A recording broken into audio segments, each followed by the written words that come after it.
Pay me, pay me, pay me my silver now. Pay me or go to jail. Pay me my silver. Good morning, Bix Weir, roadrunner.com. With your morning horn of Z's, your sip of chaga coffee. I would like to point out my silver dagger is ready to go. Anytime the silver cabal wants to come at me, come on, bring it. Cool thing about this dagger is one side it's like perfect workmanship and all that. The other side is the Game of Thrones coolness. It's all ragged and I love this. It's the coolest thing ever. Let's talk about silver manipulation. Everybody's talking about silver manipulation, so why shouldn't I talk about it, right? I do have friends who are trying to break the bank of the silver cabal by buying physical silver on Saturday, May 1st, in memory. They're calling it the Silver Massacre, of 2011. I was in the middle of that shit. I remember exactly where I was at that moment. And I wrote articles about it that night and the next morning. This is when silver rose up to 50 and then just got slaughtered at when everything was closed on a Sunday night. So of course, the CFTC saw nothing wrong, other than the DOJ came in 10 years later and said, oh, by the way, JP Morgan was rigging the market. This is what the article I wrote at that time. JP Morgan, Operation Silver Slam. It was so obvious what was going on. I sent this to all my contacts, including Bart Chilton at the CFTC. I think Bart was there at the time. But I'd been through so many JP Morgan rigging operations, it was just so obvious. When they rigged natural gas earlier, I think it was was it that year? I showed exactly how they do it. What they do is they get permission. First thing they did was get permission from the Federal Reserve. Right here is their permission order for immediate release. Federal Reserve Board on Friday announced its approval of the notice under Section 4 of the Bank Holding Company Act by JP Morgan Chase to engage in physical commodity trading activities on a limited basis as an activity that is complementary to financial activity of engaging regularly in principal and commodity derivatives. This is the Federal Reserve. Theoretically, they are the regulator of the banks. Well, we all know the Federal Reserve is not federal. But they gave JP Morgan, the problem was the price of natural gas was going through the roof and they had to get control of it. So they gave JP Morgan the ability to get control of it. And here's when JP Morgan took over. It was when was this notice? November 2005. So November 2005, right in here. See, it was getting away with it. Everything was going haywire. Right here, they give notice to JP Morgan. It starts going down, and then it spikes up. Everybody says, oh my God, natural gas is out of control. And then, bang, the hammer comes down. Not only does it come down from $15 down to the support, nobody thought it would ever go below $6. It dropped to like $2. Voila, JP Morgan got the natural gas market under control. And I pointed that out when I was studying natural gas back then. That's exactly what they did with the Silver Slam. They brought it up and then brought it down. I want to show you something. It is the silver price for 2011. This is the May 1st slam. Got up to $50 and then bang, look at that waterfall. And then again right here, bang. That does not happen in a normal market. Remember, in a normal market, sellers want to maximize the price they sell it for, not minimize. So nobody with a massive amount of silver contracts would dump them all at the same time on a Sunday night. Apparently, the CFTC didn't understand that one. It was insane. But then after a while, you learn that this is not about the banks. This is not about the shorts. This is not about the riggers of the market. This is about the Fed, the U.S. Treasury, the treasury of every country around the world, the central bank of every country around the world. They are all colluding together to control the prices of gold and silver. So is it going to work? If it does work on Saturday, that all the little guys end up buying silver and they allow silver to go through $50 and go to 60, $70 or whatever they're going to stop it at. It is done on purpose. And there is a lot of talk, and I had talked to Jenny Moonstone about, is it going to happen? And she's like, it's going to happen, but they're trying to set people up. That's exactly what they're doing. They're trying to blame the people who are not to blame, like the Reddit Wall Street guys. And my buddies who are trying to, May 1st, everybody collude together to buy silver. I mean, it would be a hard case to prove that would manipulate the market. I mean, it was like when Max Kaiser told everybody to buy silver and crush J.P. Morgan. When you factored everything out, it came out to like he was responsible for 10 million ounces probably taken into possession, physical silver, which is awesome. But the reality is, 500 million ounces trades every single day on the COMEX. Over 100 billion ounces trade on the COMEX. 100 billion ounces, well over 100 billion ounces on both exchanges and the LBMA. And then all the other exchanges and derivative contracts, it's over 300 billion ounces of derivatives. And if you add in all the share trading and all the stuff behind the scene, the OTC market, it is a $5 trillion market, even though the underlying asset is tiny. It's tiny. There's maybe, according to Ted Butler, maybe 2 billion ounces of 1,000-ounce bars, which is like investment grade silver for the exchanges. Maybe 2 billion, and yet they're trading about 500 billion a year. Is the best guess. I mean, the obvious ones, you can look at the COMEX volume. You can look at the LBMA volume, except they only report net transfers. And then luckily, JP Morgan, the top trader of JP Morgan about 10 years ago, wrote an article and says, hey, net's not the real deal. It's a minimum of 3 times net. And when it's busy, it's even higher than that. So that's where I get to over 100 million ounces. This is all old, going over old stuff. They're trying to play old games. The new game that they're trying to play, and they're going to do it, is to set up a couple of our friends. Maybe the Wall Street Bet guys. Maybe the, buy silver on May 1st guys. It's clear to me that they're going to have a couple sacrificial lambs too. Ted Butler pointed out, I usually look at it, but I hadn't looked at it in a while, the latest quarterly derivative report, they're ridiculously behind when they post these things. This is for the end of the year, back in December. It took that long to, put it on a piece of paper. But look at our friend here. Bank of America is the new big honcho in silver derivatives with $8 billion in silver derivatives.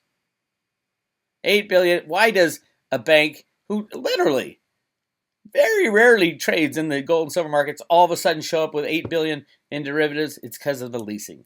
JP Morgan, $8 billion. Citibank is leasing it to these two mother pluckers. Citi and JP Morgan are leasing silver from JP Morgan. So you can basically take out 20 million of JP Morgan's 40. And so JP Morgan really only has a 40 billion ounce. I mean, the numbers are so ridiculous compared to the amount of metal available. And Ted Butler was making that point in his private article. Everybody should belong to Butler Research. Butler Research. You want to know about silver, go to Butler Research. He only uses the facts from the government. And I told him, I go, hey, you're missing so much on the conspiracy side. And he's like, they won't take me seriously if I go down the conspiracy road. And I'm like, I don't care. I'm gonna use every single ounce of analysis I can. I'm gonna consult psychics. I'm gonna go way back into the future. I'm gonna dig into who was it at JP Morgan that fixed the problem. The problem was they had just bought Bear Stearns and the price of silver was getting away from them. It was just rose over $20, it's $20 to $25, and they're like, holy shit, we're in trouble. So what did they do? JP Morgan placed a guy named William Daley as Barack Obama's chief of staff in January of 2011. So right when JP Morgan was having all these problems, right in here, Jamie Dimon puts his head of the JP Morgan SWAT team. That was the title of Bill Daley, head of JP Morgan SWAT team when he worked for JP Morgan. He went to work for Barack Obama because they knew if they didn't get the silver issue under control, they would have lost control of the monetary system. So what do? Barack Obama names Bill Daley as chief of staff. Boom, boom, boom. They let this is JP Morgan, typical JP Morgan, they let the price rise $25, literally for, what is that, 4 months. They let it rise from $25 to $50, right to that 1980 high. Everybody's like, oh my God, we're going to break the $50 1980 high. And then bang, mountains of derivatives. All the weak hands are in, mountains of derivatives thrown at it.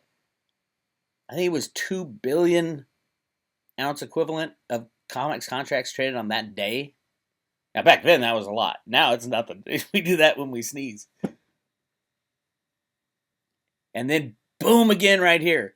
That's Bill Daley and Barack Obama saying, hey, you deal with this problem. And then, by the November, December, he's out. Bill Daley's out. Where is it? Bill Daley's out. Bill Daley resigns as Obama's chief of staff, January 1st, 2012. So 1 year he spent there doing this. Brought it up, slammed it down, and that's what started the artificial silver bear market from 2011 to we're trying to break out of it today. Voila! And it's all condoned by the CFTC, the Barack Obama administration, JP Morgan, the banking cabal, all that. That's how the game works. So are all these Reddit guys and all these individual investors going to be able to break the bank of JP Morgan by buying physical silver on Saturday? No. But that's not who's in charge here. There are good guys behind the scenes who are going to do something. Something is going to happen such that the banks are going to be called in front of Congress on May 26th and 27th. About something that goes wrong between now and then. They already announced the meeting. It's 2 meetings, 2 days of meetings. All the big names are going to be there, and all the heads of the banksters. And right now, they got nothing to bitch at them about. So why'd they call the meeting? They won't say.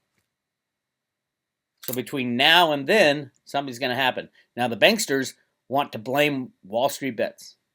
They want to blame Chris Marcus and Craig Hemke. But those guys are not, they're not going to get the billions of ounces needed to break the banks of the criminal cabal. There are people behind the scenes who are going to do that. Sooner or later. We control everything. All the countries know about it. All the central banks know about it. Of course they do. Even our enemies know about it.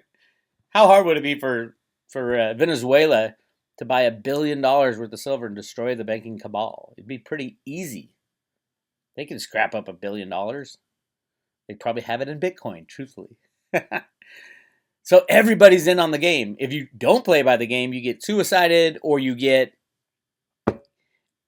the military goes after you. Ask Saddam Hussein. Anyway, that's what's going on. Real interesting slam right here. Just another day at the office for the banking cabal. Hell, Jeffrey Christian could do that. He could just call up his buddies, and they all collude. Remember, this proof right here, the latest proof that there is massive collusion, is Bank of America. Right when Trump was going after, the Trump administration was going after Jamie Dimon, the DOJ, it's Trump's DOJ going after Jamie Dimon, Bank of America starts building their gigantic silver book.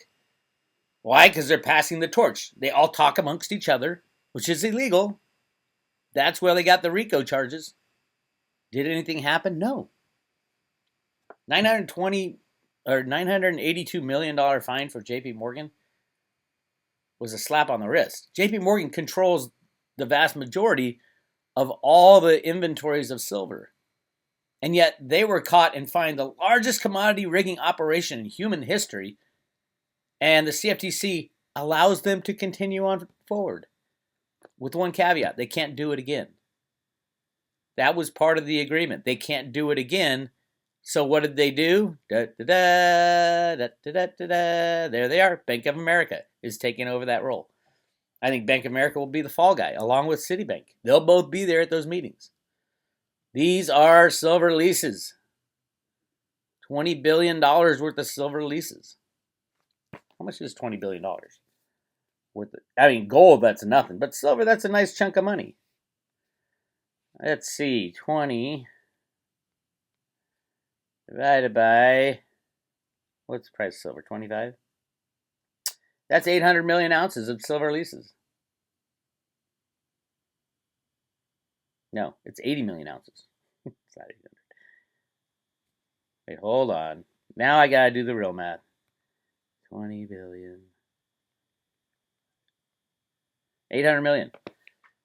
Between Citibank and Bank of America, that's 800 million ounces. That's like 400 million ounces each of fake silver. And that where is that silver? Let's listen to Jeff Curry. It's leased and put into SLV and all the ETFs. It's part of the shell game. But what happens to leased metal? Leasing metal is ridiculous. Ted Butler talks about this. Leasing metal. I was in the leasing business for 20 years in banking. Yes, I am that old. The reason to lease metal, there is no reason to lease metal. There would be no reason on the planet to lease metal. The only reason to hold metal, if you're industrial, for industrial uses, is to consume it, to break it up into little pieces. Unless you want to play some financial shell games, which is exactly what these guys are doing. Leasing it, swapping it, shorting it.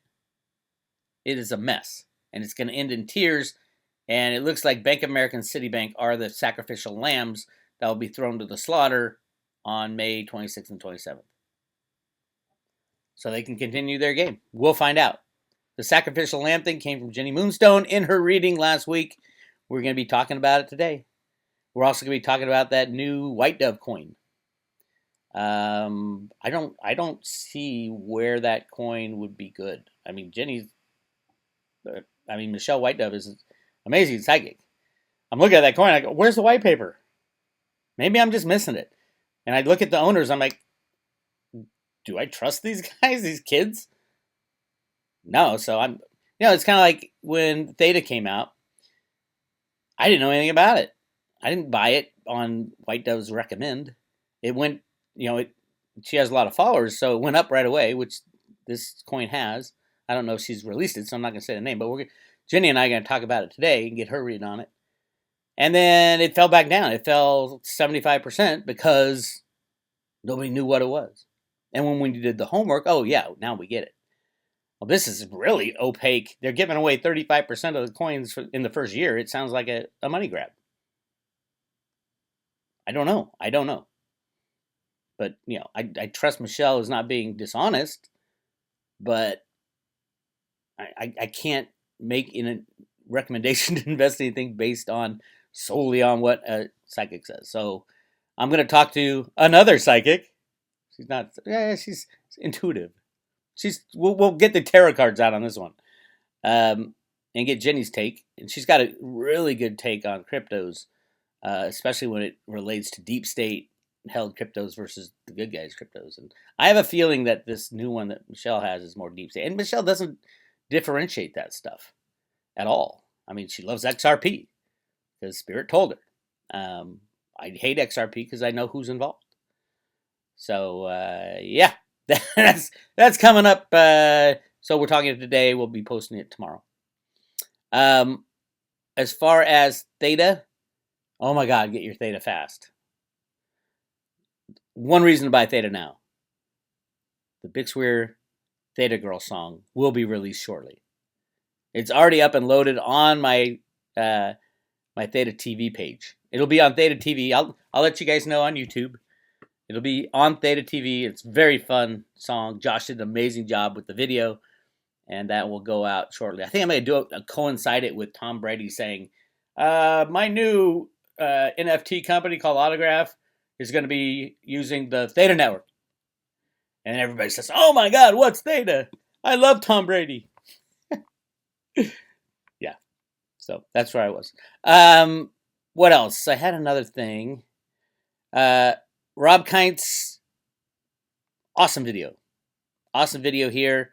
Other than, the title is a little misleading, silver being ripped off the COMEX. If you look at the COMEX, yes, yesterday they took, they made, what is that, 100 million, 120, no, it's 110 million ounces. Oh, what is that? We're down to, wow, we're so low now. Clearly, it's not going to be a COMEX drain now. Clearly, it's not going to be a COMEX drain. It's going to be something else. And this is when you think of how these guys function. You want their derivative market to do the same thing it always does. Roll over to the next delivery month. Something looks a little askew here. What is going on? Okay, so yeah, we're down to 11, which would be 55 million ounces. But see, that's the other thing. There's like a day and sometimes 2 days where they'll continue to settle contracts and shit. Even though yesterday was the last day to settle, that's going to even get lower. So looks like there's not going to be much coming on at COMEX delivery, if you ask me. But that's how these guys work. They don't want you to see that. It's in full view of the world right now. What they want you to see is on Saturday, the price of silver starts going up because everybody on the Wall Street bets and the Silver May Day massacre, that's their fault that the price is going up. That's how these guys work. But look at these volumes. Wow. Pretty crazy. What's that?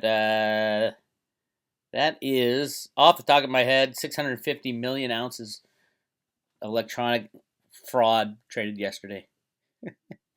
Remember, only 800 million ounces are mined every year, and the vast majority of those don't even come close to anywhere near any warehouse in the COMEX. This is just pure fraud. And I hope everybody understands that. So what do? You buy physical silver, you stick it in your pocket, and you walk home with it. That's the only way to survive this game. But I do think we will have something of a silver pop, definitely above $30 between now and the hearing. It might even get up to 50. I don't know. And they'll blame, it was this rogue actor, or it was the Wall Street bet guys, or the buy silver on Saturday guys. Anybody but the truth, right? And the truth is the bullion banks, the U.S. Treasury, the CFTC, and all the central banks around the world are playing the same game. But it's a fight worth fighting, if you ask me. And there's some really bad dudes in the middle of the silver fight. So let's keep it up. Let's keep it up. And someday we'll have a freely traded silver market. I don't know what that day will be, but it'll be a beautiful day for if you hold silver. It's Bix Weir, roadtour.com.